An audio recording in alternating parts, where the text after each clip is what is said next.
Hi! Thanks for joining the alternate and historical fiction track for our very practical Chronicles of the Cocktail. We're going to talk about batching and punches. So you can make drinks for your party without spending all of your time in a bar setup like this.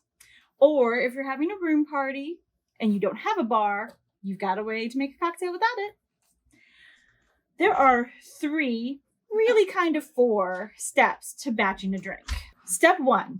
First, you need to pick your recipe. So one of the best ways to pick a recipe is if you know the guests that you're going to be inviting, make sure that you look at what their favorites are. If everyone likes to drink it, then that's a great way to choose that as your batch cocktail.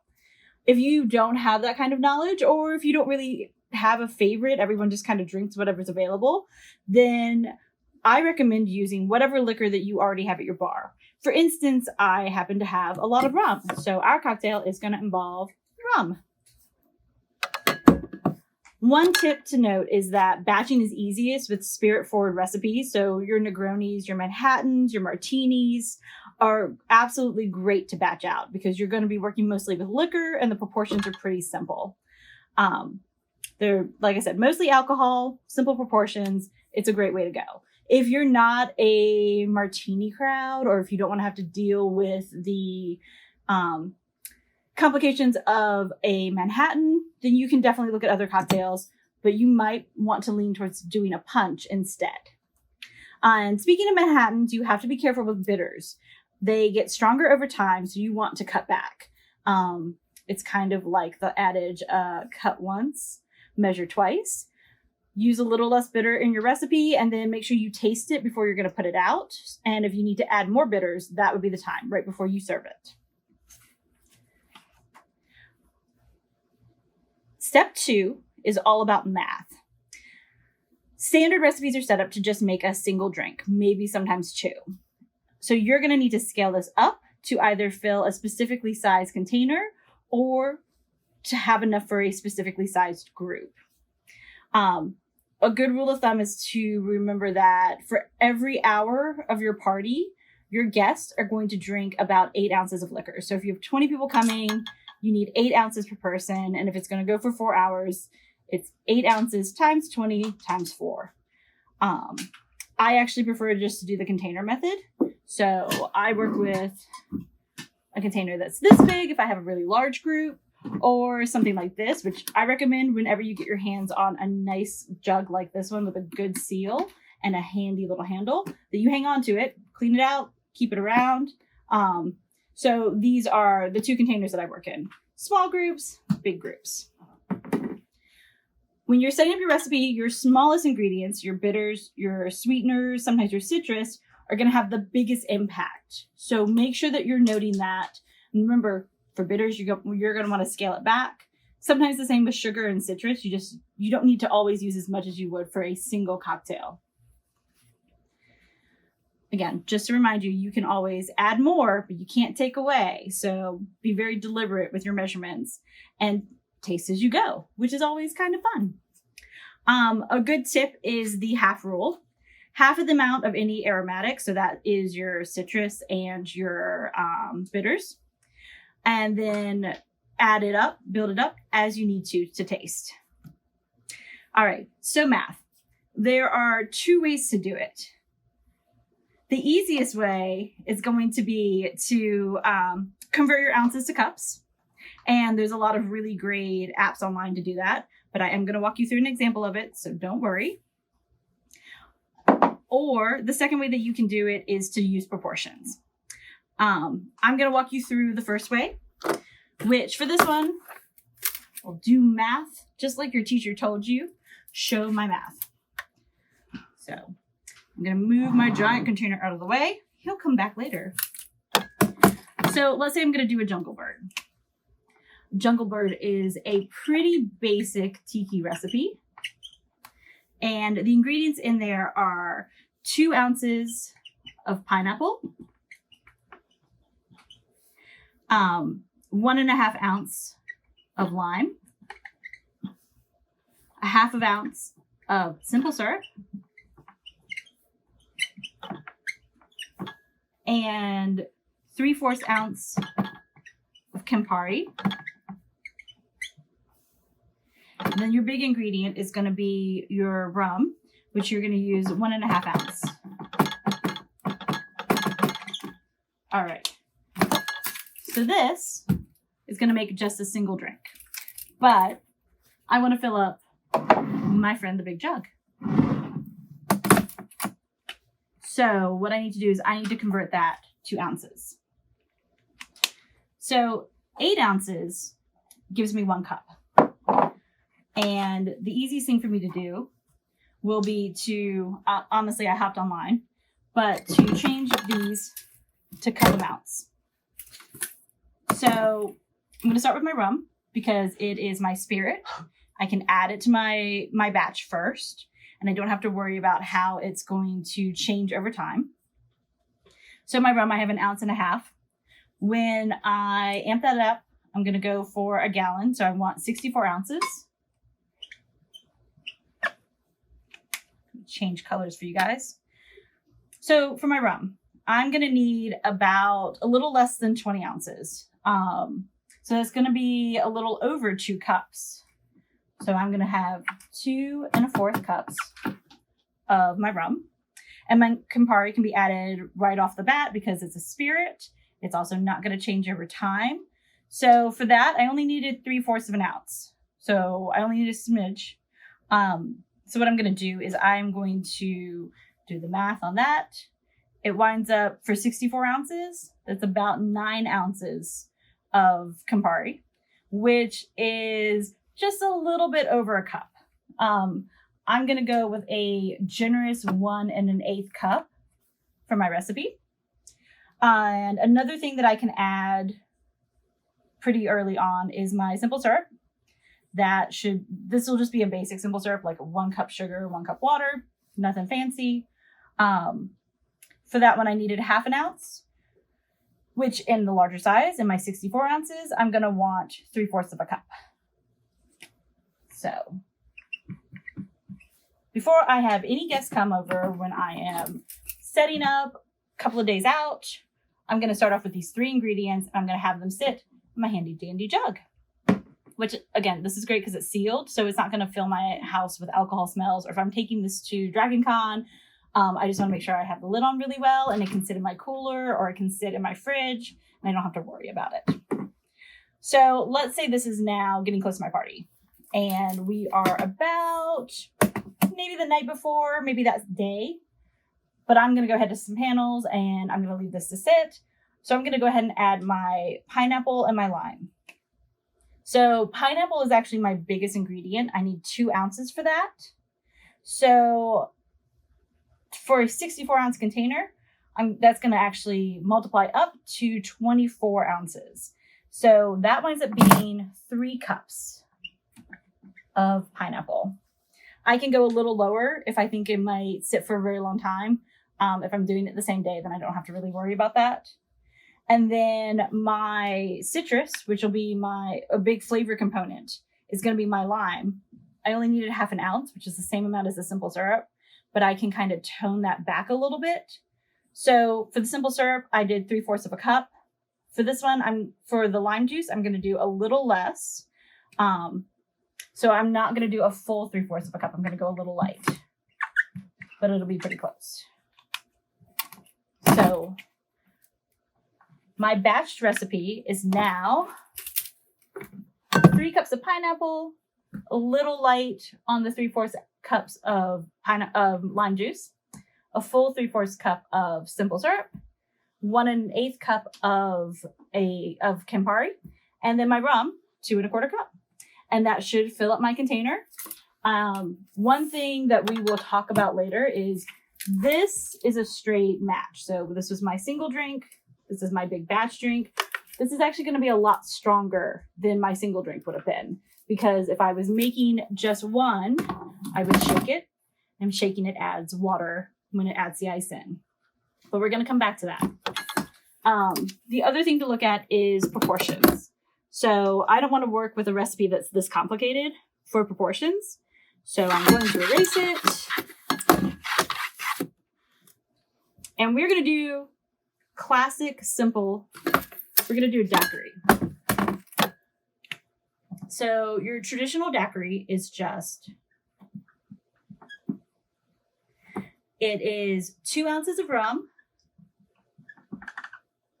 3/4 ounces of lime, and a 1/2 ounce of simple syrup. So an easy way to think of that is my smallest measurement. It's 1 part simple syrup, 4 parts rum, and about 1.5 parts lime. So if I wanted to translate that to a larger amount, then I just need to keep my sizing about the same. So let's say I wanted to fill up the smaller jug. That one's a very large one. If I'm doing 4 parts rum, let's say I'm going to do 2 of these. So that's a 2-cup measure. So I'm going to do 4 cups rum. For my simple syrup, I'm only going to do 1 cup. And for my lime juice, remember, it's 1.5. So I'm going to do 1.5 of my lime juice. There we go. So proportions, this winds up being my proportion.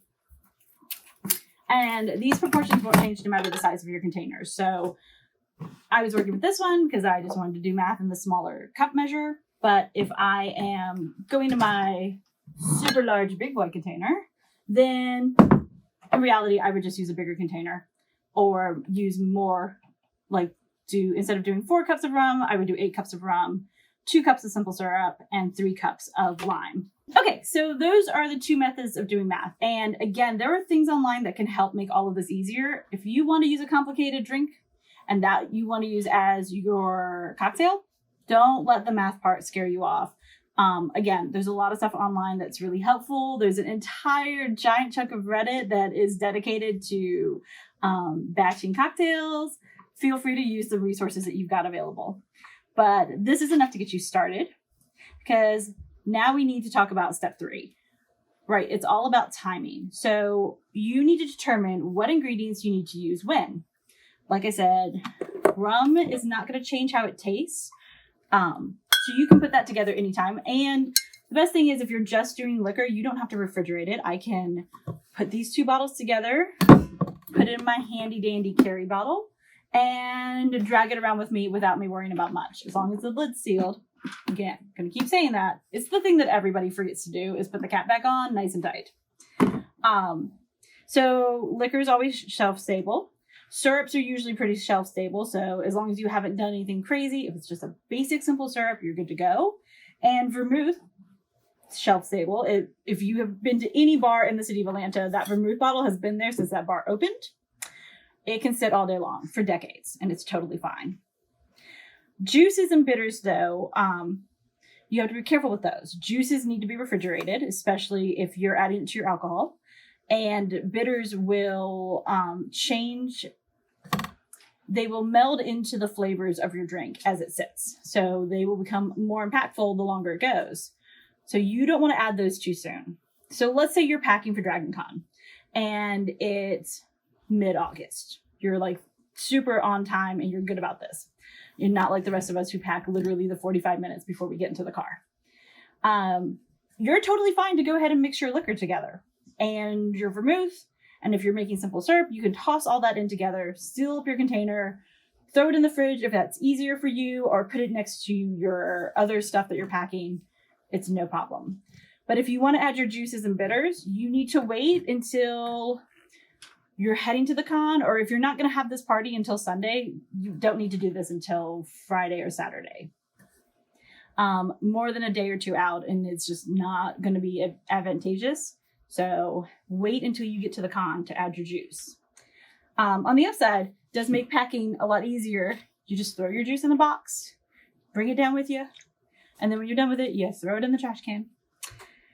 And then remember something, citrus like orange juice, it can't be added too far in advance, as it has a really short window before it gets bitter. And sometimes you will also see a color change.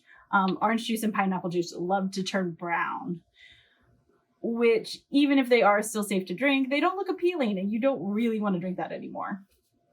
So save your juices until the day before or until you're at your hotel, you're set up, and you know your party's just around the corner. Now, soda water, anything like sodas, soda water, anything with carbonation, you have to wait until you're about to serve your drink. So if your party is at 10 p.m. at night and you put your juice in at 9 a.m. at morning, don't bother putting in your soda. It's going to go flat and it's going to really waste your time.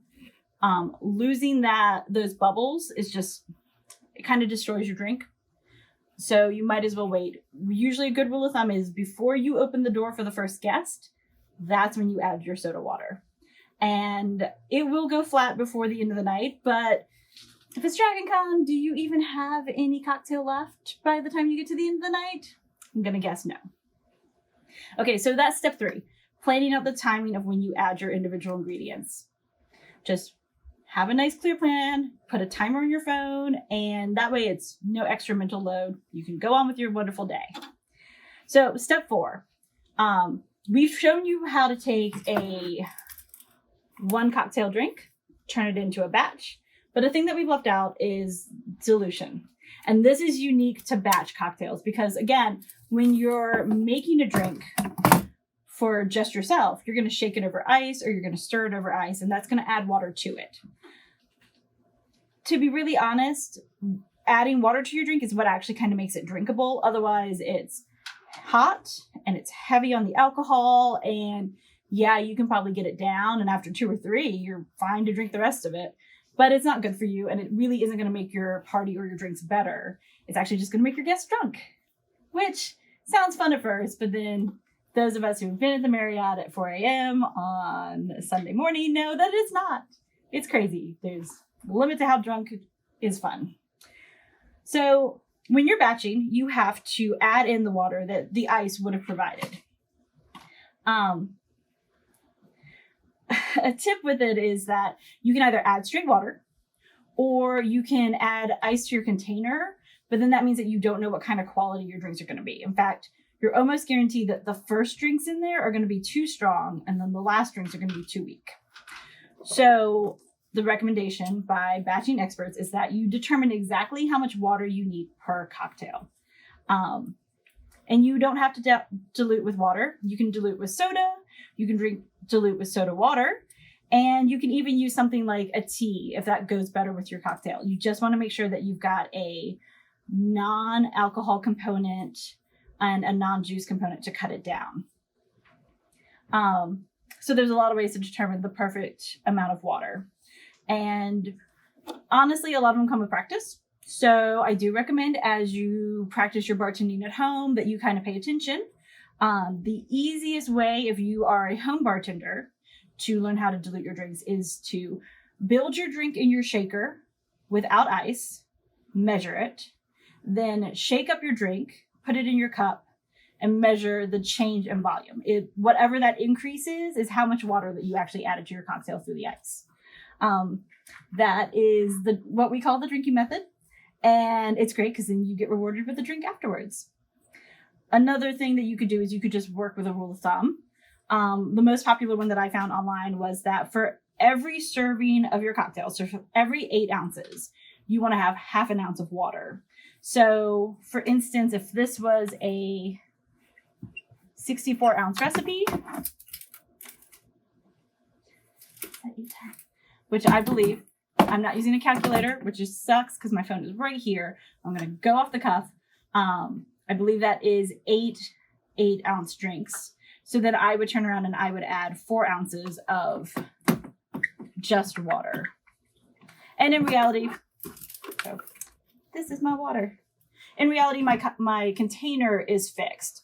So if I can't add to my amount, then I would change my cocktail amount. A little less cocktail, so I can have space for that water. And you'll do it all when you're building. So as I add in my liquor and I add in my juice, I can add in my water, and I can keep compensating as I fill up my container. So if you like, I don't want this to be too weak, you can taste. Be like, this is too much water, I'll add a little more alcohol, and then that turns into a problem. Then you have to start over. But taste as you go. Always the golden rule. So I've told you the drink method. There's also the container method. The 1/2 ounce per serving is super easy, but if you know exactly the size of your container, you can do the math. So if you want to do 10% of water, if you're doing the container method, you know the size of your container, you can also just do math. So 10 to 15% of your container should be water. That's what the ice would have added. So for instance, if I want 15% in my 64 ounce container, that would be 9 ounces. My 1/2 ounce version is a little on these drinks will be strong side. The 15% will be these drinks will be good and safe and everyone can drink them all night long. Okay, so the next part of this is let's talk about containers.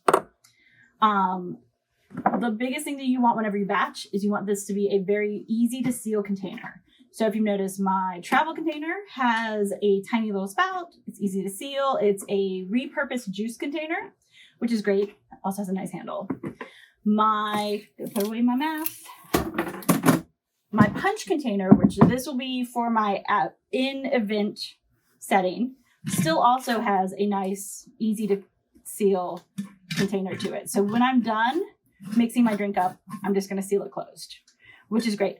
If I need to pop this into the fridge, if I need to do whatever, this is very movable. I recommend this. Punch bowls are super traditional, and you'll see those pretty much in a lot of older parties, but they are hard to maneuver, and they're completely open, so you don't have as much control. And Lord forbid you have to move a punch bowl because it's just going to slosh. That's what liquid does best. Measuring cups are super important.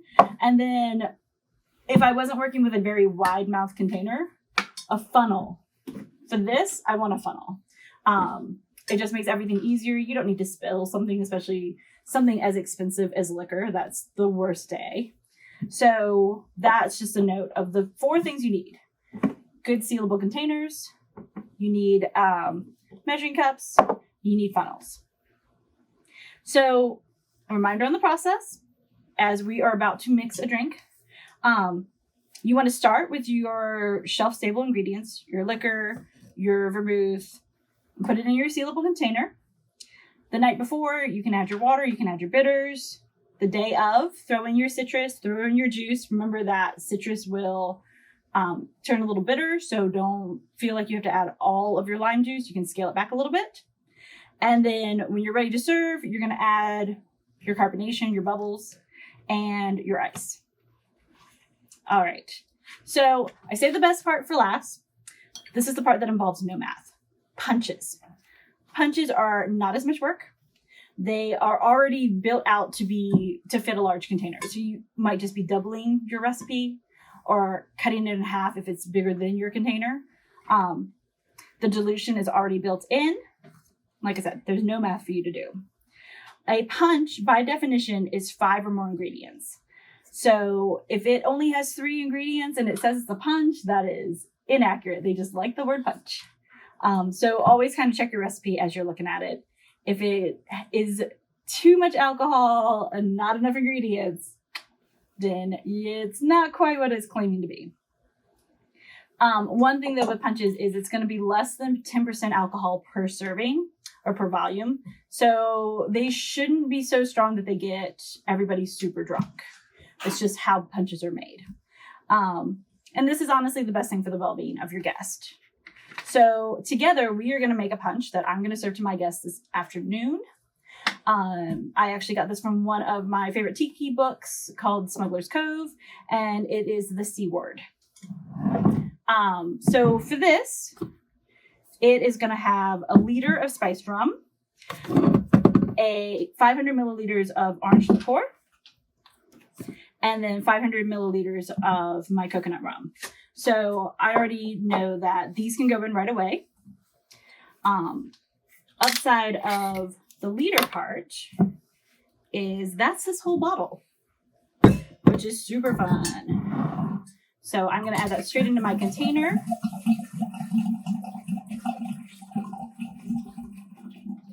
And then this container is going to go on to live its best recycled life. My orange liqueur and my coconut rum are 500 milliliters, though that is exactly 2 cups, hence my lovely 2-cup measure. It should leave me a little bit left in this bottle, which is great if I want to make a couple of drinks for myself later on. This is my orange liqueur. Making a mess. And my coconut rum. Again, 2 cups. You don't have to use these kind of measuring cups. I just have these. They're very handy, and I like to travel with them because I already broke the handle. So if something happens to them, it's fine. They have lived a hard life. All right, so those are my 3 liquors. If my event wasn't for a couple of days, I would seal this back up. I would put it off, and this would be it. But my event is actually in a couple of hours, so I'm going to build out the whole drink. So you guys are going to get to join me on the extra fun that is. So now I'm ready for my juice. I'm going to move him over, put him here. So my juice requires 8 cups of pineapple juice and 2 cups of orange juice. So I'm going to start with my 2 cups of orange juice. And a recommendation, especially if you're having a party and you've got the extra time, fresh juice is always way better than bottled juice. But I was traveling like the typical Dragon Con attendee, and I have to make sacrifices. So that's my orange juice. And then my pineapple juice, so it needs 2 liters. This is 1.9 liters. I'm just gonna put the whole thing in. Stop plugging.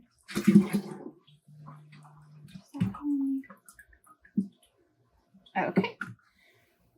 And I'm a little short.